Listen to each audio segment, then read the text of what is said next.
Привет, народ. Приобрели мы тут батарейки от фирмы Milwaukee. Вот. Одну на 6 ампер, а другую на 3. Да, тут я вот не понял, если тут нам 2 дали, я даже еще не проверял. Ну, мы купили много всякого интересного инструмента, сейчас мы его посмотрим. Потому что тут как бы вот. Она уже посерьезней. Ощущение, что их тут 2. А это ж вот на 3 миллиампера. Ну вот. Вот такая морнюшка. Не знаю еще, сколько будут работать. Как долго. Чего. Ну, в общем, посмотрим. Это радио еще купил. Тут вот для радио пойдет, будет. Ну, а это для инструмента. Может, там где-то на какую-то лампочку или освещение, или что-нибудь такое. Ну, разница ощутимая, поэтому вот так вот. Купил, посмотрим, что из этого будет. Еще навью, еще муха не сидела. Сейчас поставлю на зарядку.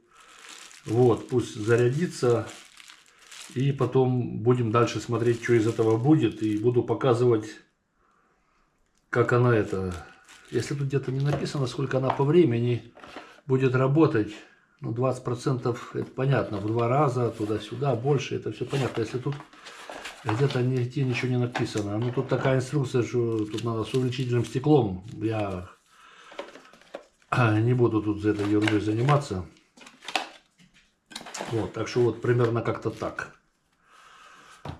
Вот такие вот приобретения. Посмотрим, как это все будет потом происходить. Как долго будет работать, потом поделюсь опытом. Так, что-то я не могу... А, вот. Нет, не так. Ну, так же была. Вот так. Нет. Странно, что-то я вставить. Все, понял. Тормоз. Она была вот так. В ней лежала тогда байда, а это было вот так просто. Вот, она просто как поддержка была. Теперь понятно все. Вот. Так что мы посмотрим следующие все инструменты и потихонечку от этой фирмы. И потом уже тогда поговорим. А я пока на зарядке их поставлю, чтобы уже потом следующие инструменты показывать. Мы же ребят, мы же хорошие люди, да? А хорошие люди должны работать хорошим инструментом. Вот примерно как-то так.